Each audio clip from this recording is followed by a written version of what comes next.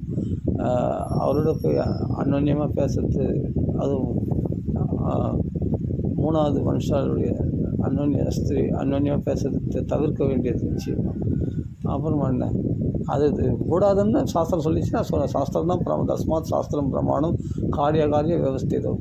எது செய்யணும் எது செய்யத்தகாதது சாஸ்திரம் தான் பிரமாணம். சாஸ்திரத்தை மீறி நம்மளுக்கு செய்யறதுக்கு எந்த ரைட்ஸும் கிடையாது. நம்ம மனசு பிரமாணம் கிடையாது. நம்ம மனசு ஏற்றுக்கலன்றதுனால சாஸ்திரத்தை மீறி சொல்ல முடியாது.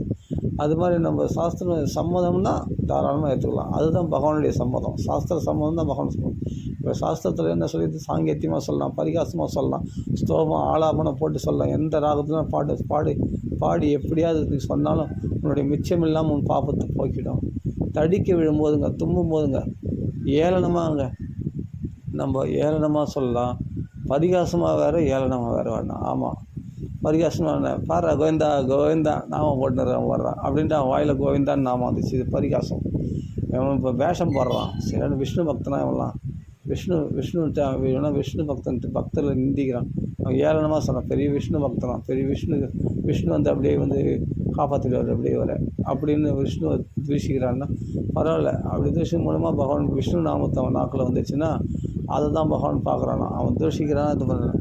அப்படி தூஷிக்கும் போதே அது மாதிரி மிச்சமெல்லாம் பாவத்தை போக்க முடியும். ஏளனமாக சொன்னாவேன்னா அப்போ நம்ம ராகத்தோடு அழகாக அனுபவித்து பாருன்னா, ரசித்து பாருன்னா கண்டிப்பாக பலன் கொடுக்காமல் இருப்பானா? பூர்ண பலன் கொடுப்பான். அதனால் தாராளமாக நீங்கள் ரசித்து சுதந்திரமாக பாடுங்க. ஃப்ரீயாக ரிலாக்ஸாக சந்தோஷமாக அனுபவிங்க. அந்த ராகம் உங்களுக்கு பிடிச்ச ராகத்தில் நல்லா அனுபவிக்க பாருங்கள். யார் முகத்தையும் பார்க்காதீங்க. உங்களுக்கு பிடிச்சதா, மனசுக்கு ரம்யமாக இருக்கா, அந்த ராகத்தில் ராமநாமம் பாடுறது ஃபஸ்ட்டு ராமநாமம் வாக்குலேருந்து வரணுங்க. அதுதான் மெயின் முக்கியமான நோக்கமே. அதுதான் முக்கியமான கோரிக்கையே, அதுதான் முக்கியமான குறிக்கோள். எப்படியாவது உங்கள் நாக்கில் ராமநாமம் வர வைக்கணும். அது மட்டும்தான் அடியனுடைய நோக்கமே. எல்லா சாதுக்களுடைய நோக்கமே அதுதான். அதனால் நீ இப்படி சொன்னால் அதனால தானே அந்த வார்த்தையை போட்டிருக்காரு. சார்கத்தியம் பாரிகாசியம்பா ஸ்தோகம் ஏளனம் ஏவவா வைகுண்ட நாம கிரகணம் அசேஷ அகஹரம் இது. வைகுண்ட நாம எப்படியாவது வாயில் நுழைய சங்கத்தியமாக சொல்லு, பரிகாசமாக சொல்லு, அசுத்தமாக சொல்லு. எப்படி அசுதிச்ச வினேகம் அஜானத்தை ஞானத்தை சத்தா, நீ சத்தியோட நம்பிக்கையோடு சொல்லு, நம்பிக்கை இல்லாமல் சொல்லு, அறியாமல் சொல்லு, அறிஞ்சு சொல்லு. பகவான் நாமத்தை பற்றி மகிமை தெரிஞ்சு சொன்னாலும் சரி, தெரியாமல் சொன்னாலும் சரி, எப்படியாவது நீ சொன்னால் போதும் நாமத்தை, அவ்வளோதான். வேறு எதையும் நீ கான்சன்ட்ரேட் பண்ணக்கூடாது. அதை மட்டும் நாமத்தை மட்டும் கான்சன்ட்ரேட் பண்ணி சொல்லிகிட்டே வந்தால் போதுமானது, அவ்வளோதான். அதனால் இதில் சுதந்திரம் வேணும். நாம சங்கீர்த்தனத்துக்கோ கதாசிரவணத்துக்கோ கதையை நல்லா ரசித்து சொல்லும்போது அது வந்து இது தப்பு அப்படி கண்டுபிடிச்சின்னு இருந்தால் வச்சுக்க, அது ரசிக்கும் தன்மைக்கு ரசபங்கம் ஏற்பட்டுரும். அப்படி யாரும் சொல்ல மாட்டா. இல்லை நீ சொல்கிற கதை தப்பு, இது இப்படி வராது அப்படி வராது அப்படின்னா அதை ரசித்து சொல்கிறாங்கன்னா அந்த சமயத்தில் அதில் இருக்கும், அதுக்கு பிரமாணம் இருக்கும். இவனுக்கு ஒன்றா தெரியலன்னு ஒன்றா சொல்லாமே தவிர சொல்கிறவங்க கரெக்டாக தான் சொல்லுவாங்க. அவன் பகவான் பக்தியில் ரசித்து சொல்கிறாங்கன்னா அதை அனுபவிக்க தெரியணுமே தவிர அதில் குற்றம் கண்டுபிடிச்சுன்னு நாம் மற்றவங்களுடைய மனசையும் கெடுத்துக்கின்னு நாமளும் நிம்மதி இல்லாமல் இருக்கக்கூடாது. அது வந்து ஒரு விஷயத்தில் வந்து பகவத் விஷயத்தில் குற்றம் கண்டுபிடிச்சுன்னு இருக்கக்கூடாது.